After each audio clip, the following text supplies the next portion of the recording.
Hey, Tanya Miller back here with our 28 days, 28 books reading for the month of Black History.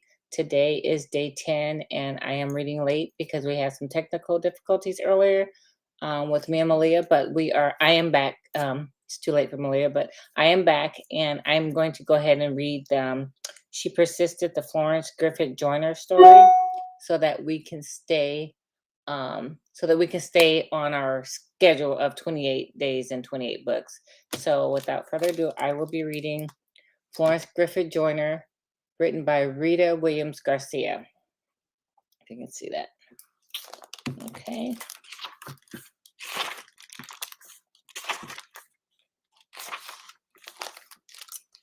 A girl called Dee Dee. Florence Griffith Joyner was an Olympic champion who won gold medals and broke world records as a sprinter. But before there was Florence Griffith Joyner, or Flojo, there was a girl called Dee Dee. Long before she was born, her newly married parents, Robert and Florence Dolores Griffith, lived in a small town in the Mojave Desert where their family grew. The Mojave Desert spans from southeastern Los Angeles, California, to parts of Nevada, Arizona, and Utah, and the Griffith family lived in the area near Los Angeles. The Mojave Desert is a hot, dry, wide open space with mountain ranges, sagebrush, and red desert blooms on top of prickly cactus plants. The calls of owls, coyotes, and bobcats peppered the night air. In the daytime, the Griffiths' backyard was plentiful with lizards, snakes, slow-mowing tortoise, fast jackrabbits, and kids. In 1959, Christmas Day came early for 6 Griffith children. On December 21st, Bobby Weldon, Vivian, Kathleen, Robert, and Elizabeth welcomed their 7th sibling, Dolores Florence Griffith, into the family. Dolores Florence Griffith was named after her mother, Florence Dolores. Mrs. Griffith wanted her daughter to be named Dolores had its own spelling,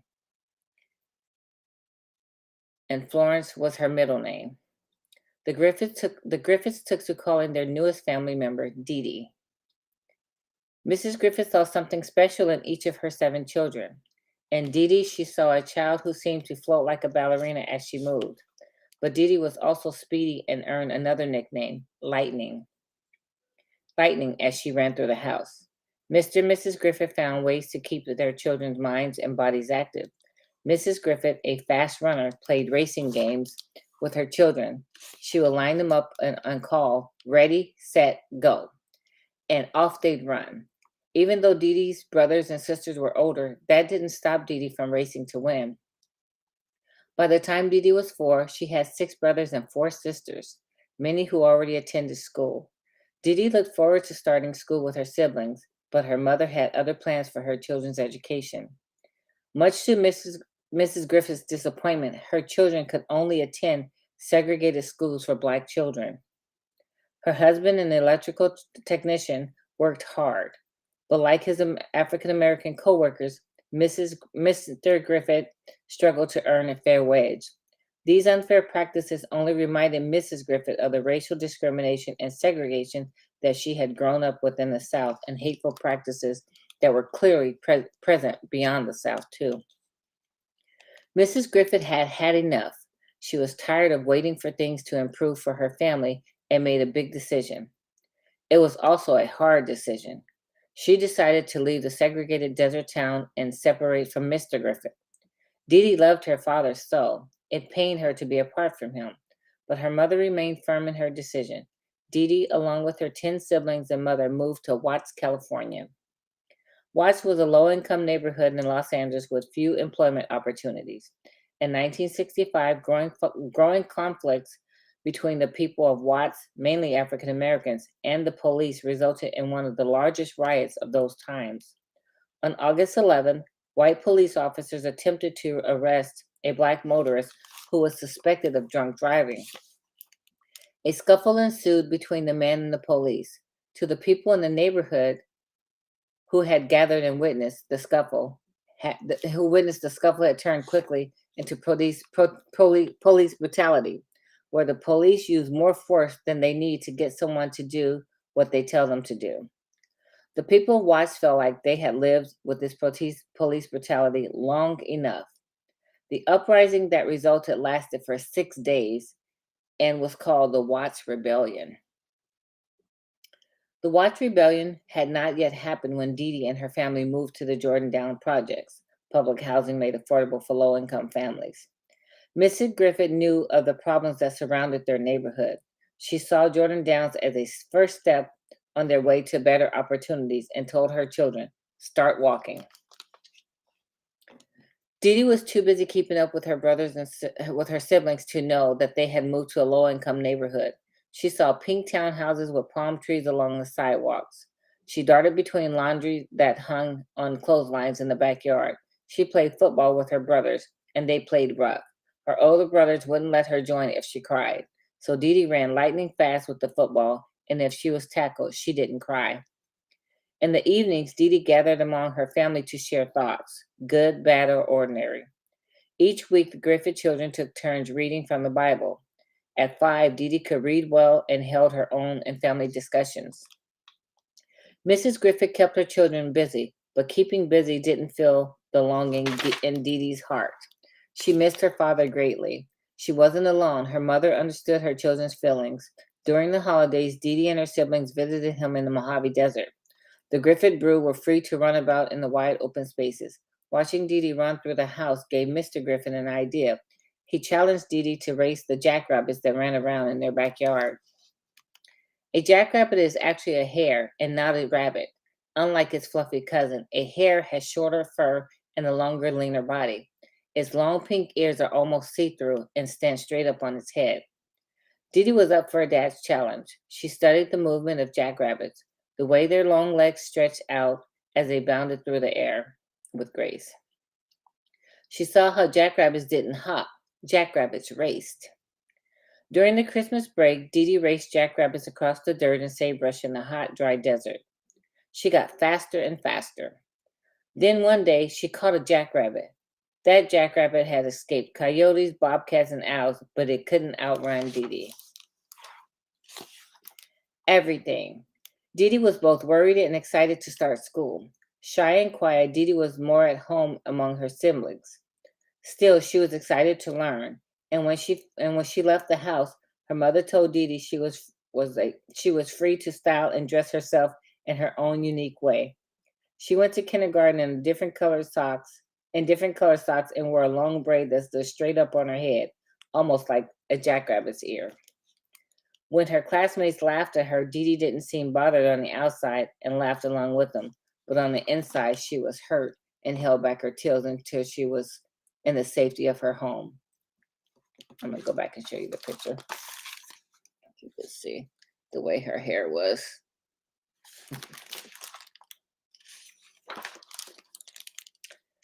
Her mother consoled her and told her, "Just move on." Dee Dee found comfort in her mother's words and kept them close to her heart. Her teacher asked Dee Dee, what did she want to be? Without hesitating, Dee Dee said, "Everything. I want to be everything." Her classmates laughed, but this time Dee Dee didn't laugh alone and she didn't cry about it later. Dee Dee meant what she said. She wanted to be everything. At age 7, Dee Dee joined the Ray Robinson Youth Foundation. Former boxing champion Sugar Ray Robinson started the foundation to give back to neighborhood children like Dee Dee, whose families didn't earn enough money for everyday needs. It wasn't long before the speedy 7-year-old won first place ribbons in running. Dee Dee was shy, but she wasn't afraid to race. After all, she could outrun jackrabbits.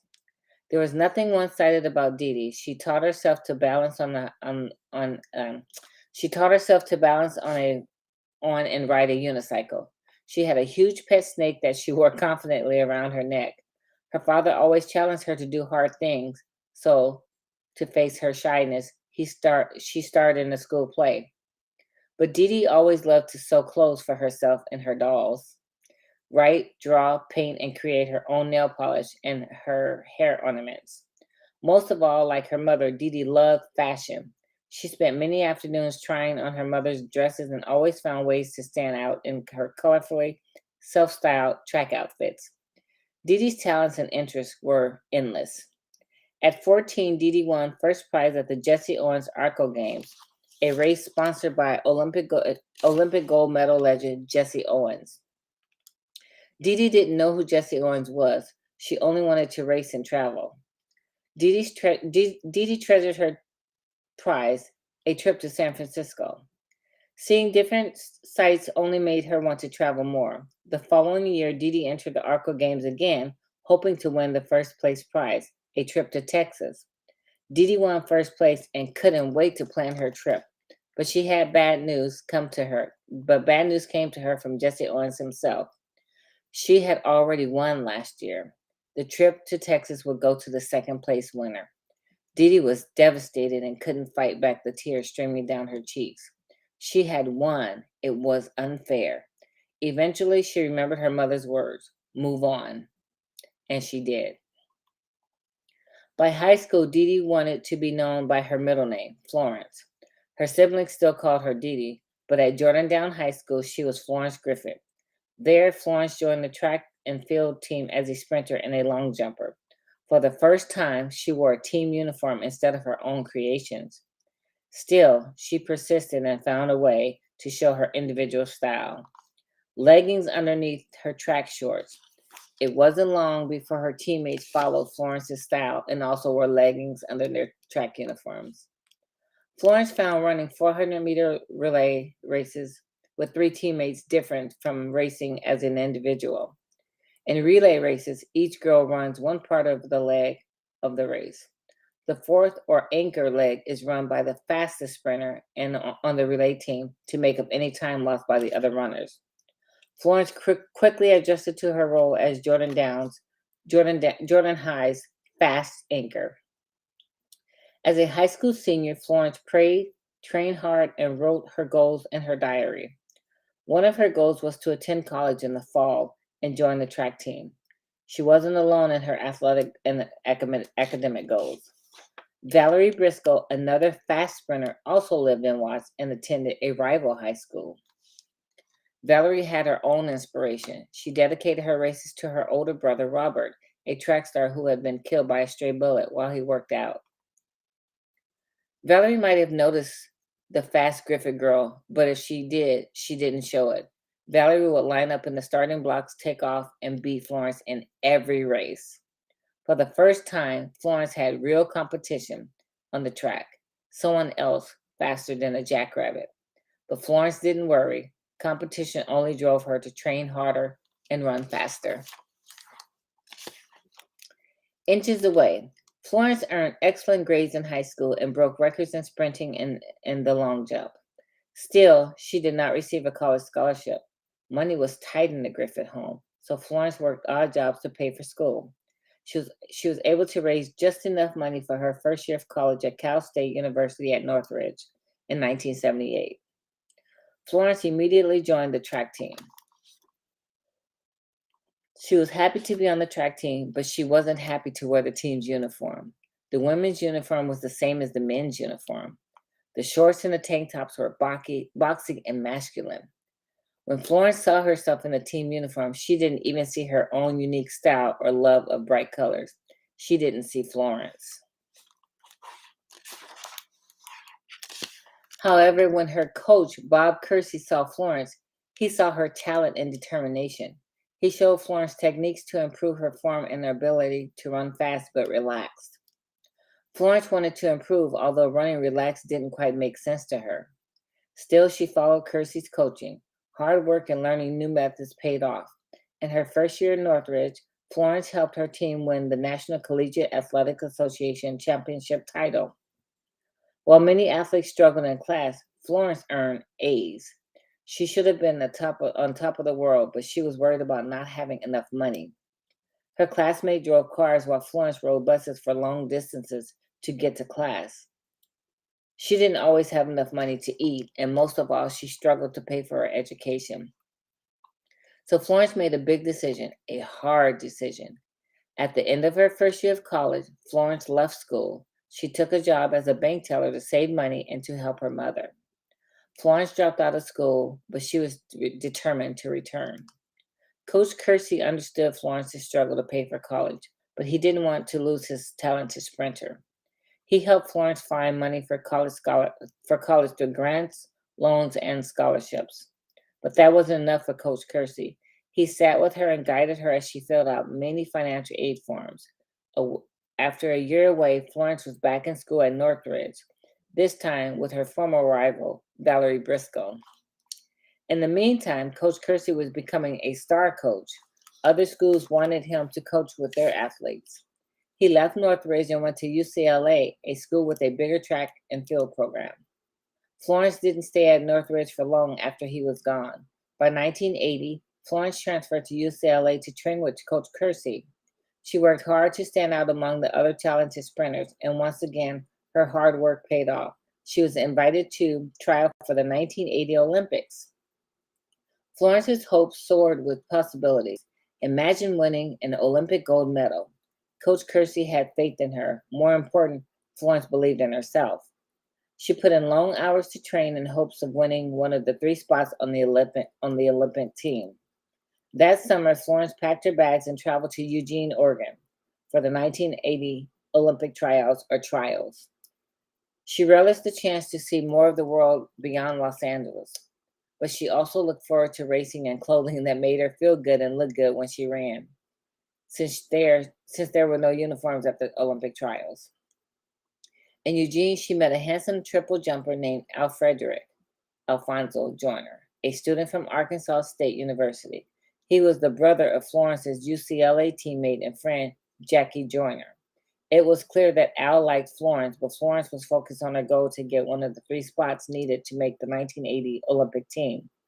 Florence lined up to run the 200-meter race. She pushed herself hard off the starting blocks. As hard as she pushed off and then pumped her arms, she came in fourth place. Florence lost her chance to make the 1980 Olympic team by mere inches. One of the athletes to make the Olympic team was her former Northridge teammate, Valerie Briscoe. Florence was deeply disappointed with herself. She made a promise she would make the 1984 Olympic team. Her promise wasn't an empty promise. While the Olympic teams traveled to Europe and to the White House, Florence persisted in her pursuit of her Olympic goals. She spent her summer at the track every day and pushed herself to improve, just like she had so many years before when she was determined to race and beat jackrabbits in the Mojave Desert. The National Collegiate Athletic Association, or NCAA, is an organization that maintains rules and policies for college sports throughout the country. They are most known for supporting and awarding college sports competitions or championships. To win an NCAA championship is often the top achievement of a student's athletic career. In her junior year, Florence ran the 200-meter race and won her first individual NCAA title. It wasn't a team title, but her title alone. Within her chest thumped the heartbeat of a true champion. But to be an Olympic champion, she must make the team. To make the next Olympic team, she would have to train even harder. Bittersweet. Florence's graduation from UCLA in 1983 brought great joy to the entire Griffith family. That June, Florence's nieces and nephews beamed with pride for their aunt. Florence was their favorite babysitter, tutor, and storyteller. Now she had earned a college degree in psychology. Their aunt was unstoppable. Florence immediately set her sights on competing in the Olympics and winning a gold medal. But first, she had to make the 1984 Olympic team. Over the next year, Florence worked long hours with Coach Kersey to be in top form. With the trials in Los Angeles, Florence had the advantage of competing before cheering hometown fans.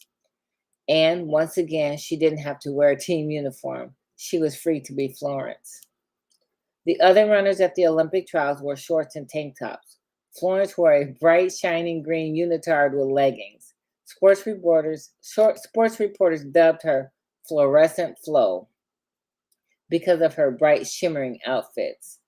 That wasn't all. Fluorescent Flo's fingernails were more than 4 inches long and were painted bright red. Expressing herself through her own unique style gave Florence confidence. Dress good to look good to feel good, and feel good to run fast. Florence needed that confidence to run the 200-meter trials in lane 7. Runners in lanes 7 and 8, the outer lanes, can't see the other runners around them. Florence wouldn't know if she was ahead or behind the other runners until after she made the turn. That might be too late. Still, she remained calm. Even in the outer lane, Florence felt she could win. She crouched down into her position, ready to run the 200-meter race. She heard the starter's pistol, pushed off the starting block, and ran as hard as she could. How could she run relaxed when this race meant everything? Florence finished second and made the Olympic team. The first part of her dream had come true. She hugged her former college teammate Valerie Briscoe Hooks, who was married now, a mother, and the first place finisher. 2 months later, the 1984 Olympics were also held in Los Angeles. Florence was ready to show off her explosive speed in the 4x100 relay. But it wasn't Florence's speed that created excitement. Many wondered if she could pass the baton in a relay with such long fingernails. Defiant Florence wouldn't let their doubt bother her. That gave me fuel to try even harder. Florence hoped to run a spot on the 4x100 relay, but the United States team officials who select the sprinters for the relay wouldn't give Florence a chance to prove herself. Instead, they gave Florence a choice: cut your nails or sit out the 4x100 relay. No, she refused to cut her nails. Eventually, Florence cooled off. She had worked hard to come so far. Reluctantly, she gave in. She would cut her nails. But this time, Florence was too late. The officials refused to let her run in the relay. Florence was disappointed, but she moved on. Even though she couldn't run in the relay, she could still compete in the 200-meter dash. Florence put everything behind her and focused. She crouched down into the starting position, ready to run the 200-meter race. The starter shot the pistol. Off she went. Florence dashed around the curve and flew down the straight lane. Again, she ran as hard as she could, but not with a relaxed stride. She ran jackrabbit fast and crossed the finish line at an impressive 22.02 seconds. She had won her first Olympic medal. However, Valerie Briscoe Hooks had finished a hair faster. Florence took her place on the podium with the bronze and gold winners. She stood in a somber pose with her arms at her side, hands cupped and lips tight. It was a bittersweet win in her hometown. Florence was proud, but she wasn't truly happy with a silver medal. She was tired of finishing second. She wasn't mad at Valerie, but was disappointed with herself. For the first time, Florence questioned her dream to win a gold medal at the Olympic Games.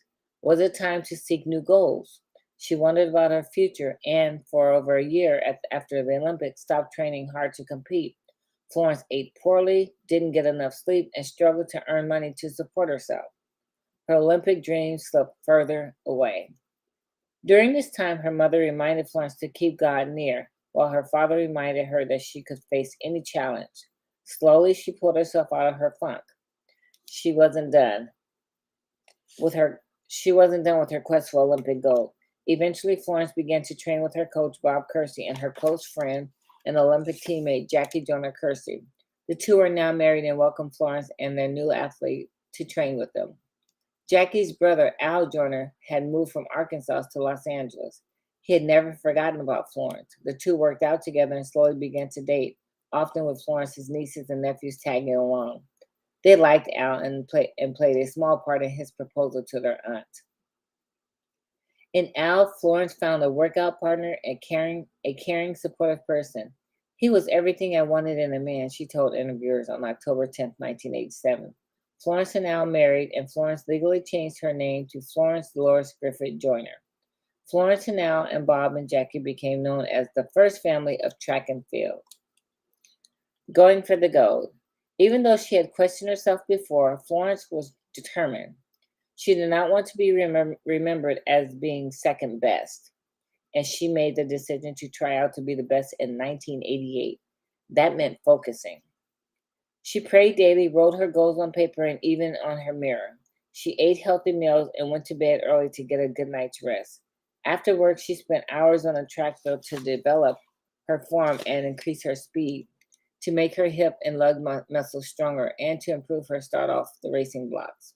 Florence lifted heavy weights. To test her improvements, she traveled to Rome to compete in the 1987 World Championships, where she ran at remarkable speeds. But Florence had a secret. She knew she could run even faster. The first family of track and field traveled to Indiana for the 1988 Olympic trials with high hopes. The trials went well for Florence and Jackie Joyner Kersey, but Al came in fifth for the triple jump and didn't make the men's team. Florence consoled her husband, but Al encouraged her to stay focused on her goals. Florence made a big decision, a hard decision. She named her husband as her new coach. For Florence, her decision made sense. Her days and nights were already spent working out in the weight room with Al, training at the track field with Al, and racing with Al, and winning.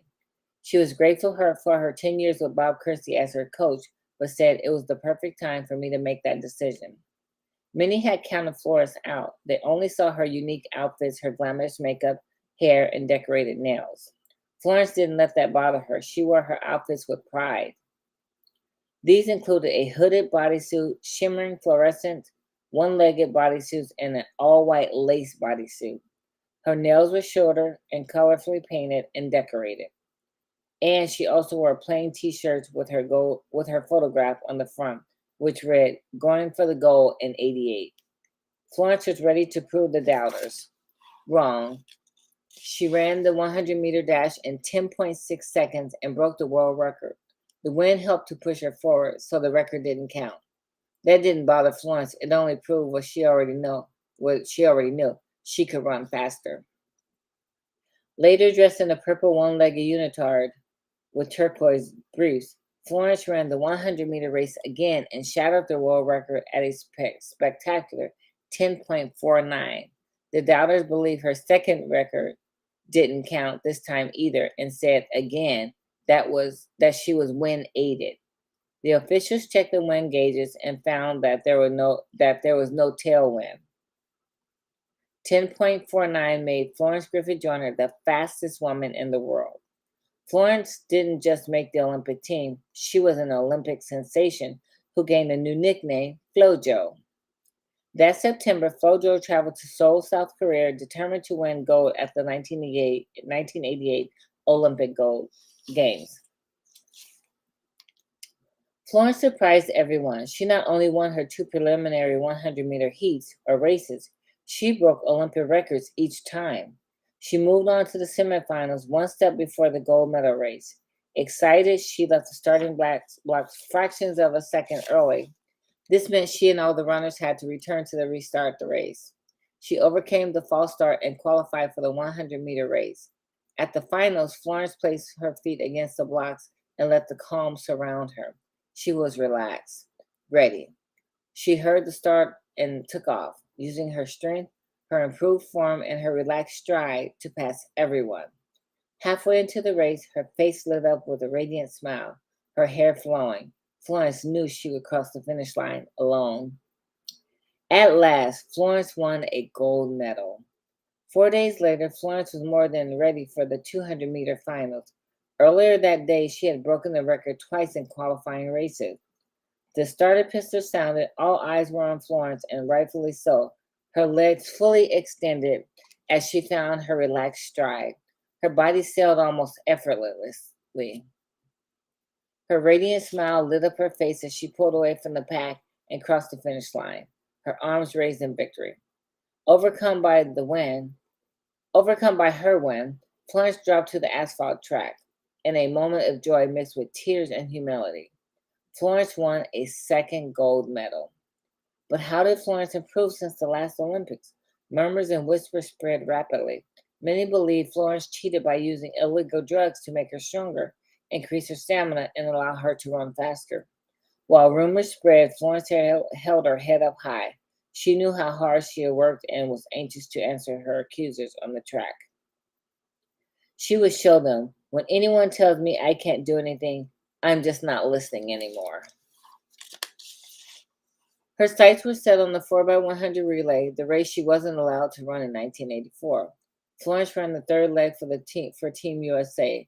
She grabbed the baton, sprinted 100 meters, and passed the baton to anchor Evelyn Ashford, who pulled ahead into first place. With that team victory, Florence won her third gold medal.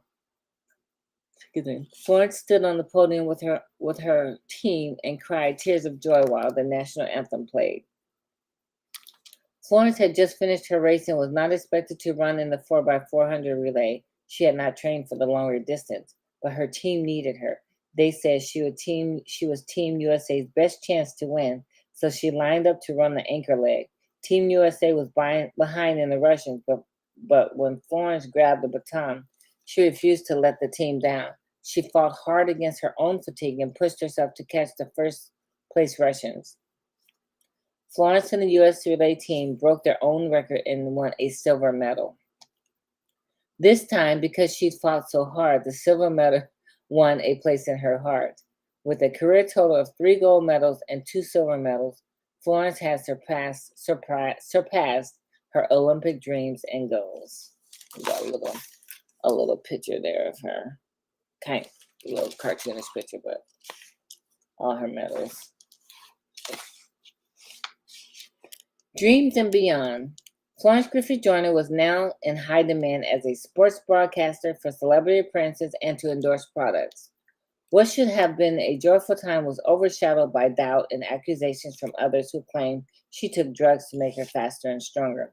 To silence the doubters, Florence had undergone 11 drug tests in 1988, which included routine testing while at the Olympics in Seoul, Korea. All of her tests came back clean for illegal drugs. Still, the rumors and accusations continued. Florence knew she had pushed her mind and body beyond her limits during her training. No matter how fiercely she denied these rumors, no matter how many drug tests she passed, clouds of doubt hovered. During those times, Florence prayed and found guidance in reading her Bible. She wanted to make the best decisions about her future.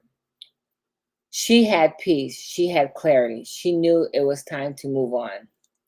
It was quite a surprise to the world when Florence announced her retirement from track and field in February 1989. Florence went on to do what she said she would do, everything. In 1990, she gave birth to her only child, Mary Ruth.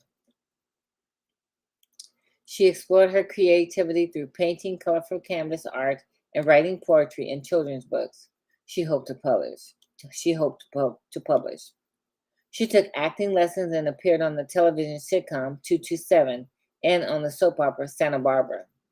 I've always been shy, said Florence, but somehow I've never had stage fright.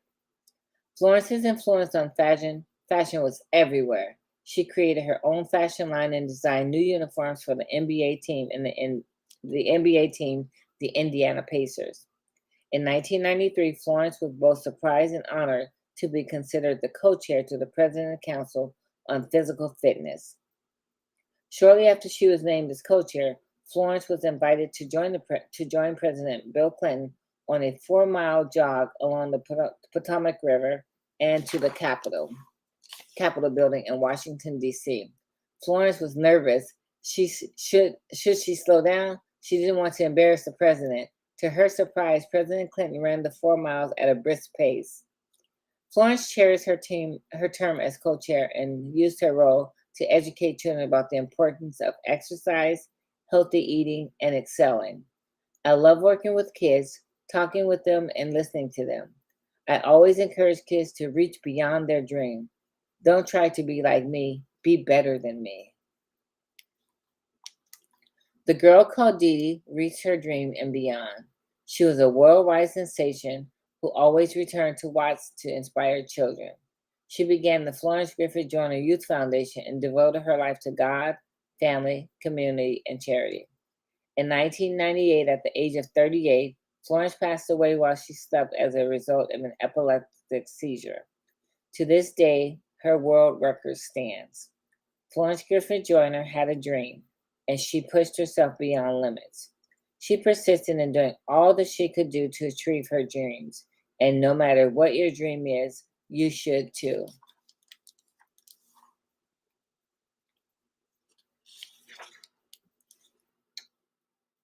How can you persist? Florence Griffith Joyner lived a life of excellence and self-expression. Here are a few ideas to encourage your own self-expression and your personal quest to excel. Make healthy choices, include fresh fruits and vegetables and water in your daily diet. Engage in some fun physical activity for at least 15 minutes or more each day. Express yourself inside a private journal with thoughts, poems, songs, and or drawings. Decorate the cover to reflect your style. Live in the plan of your dreams. Write your goals and post them where you can to see them. As time goes by, change them. Encourage someone else's difference and creativity. Push yourself to try something new. Florence Griffith Joyner experimented by making her own accessories and nail polish. Experiment. Make your own creations. Spend a few minutes in quiet reflection.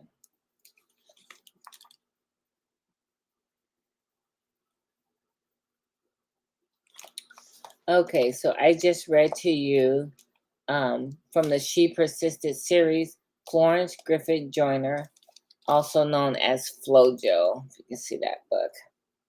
Okay, I'm going to read the very back here, the back of the cover. It says, when anyone tells me I can't do anything, I'm just not listening anymore. And those are words from FloJo when she was younger. Okay, so that was our book for tonight. Thank you if you're joining at this time. It is late, but I wanted to make sure that we stayed on track. We had some technical difficulties early, so Malia was with me earlier, but now I'm just reading it to stay on track so we can stay on our course of reading all these books. So this was day 10, and tomorrow I'm actually going to read this story. It is called My Name is Blessing. You can see that. It's actually a really nice kids book. I read it and I really, really like it. So I'm going to read this tomorrow. It's about a little boy, and I want to say he's from Kenya. Let me see. It's been a couple. Yes. So yeah, so I'm going to read this book. It's a story. If you have kids that you want to hear a good story, this is a good book that I'll be reading tomorrow, and it'll probably take like 15 minutes, 20 minutes, but it's a great story. Okay, so this will be for Friday. My name is Blessing. And then Saturday, we will be reading Rosa Parks on Saturday. This is the book. It says, I Am Rosa Parks. So this is Saturday's reading. And not Amelia wants to do this one on Monday. I think Sunday we had chosen Jesse Owens, The Fastest Man Alive. And then Sunday, we will be reading Justice for George Floyd. Okay. So we're reading live, but any of these that you don't catch us, they will be posted. They'll be on my Facebook feed, and they are also being uploaded right now, actually on YouTube as well. So so these are our next 4 books. Justice for George Floyd, Jesse Owens, The Fastest Man Alive. I Am Rosa Parks, and tomorrow it will be My Name is Blessing, which is actually a cute story. Okay, so thank you for joining me this evening. Hoping to stay on schedule, and I will be back tomorrow at 5:30. Thank you.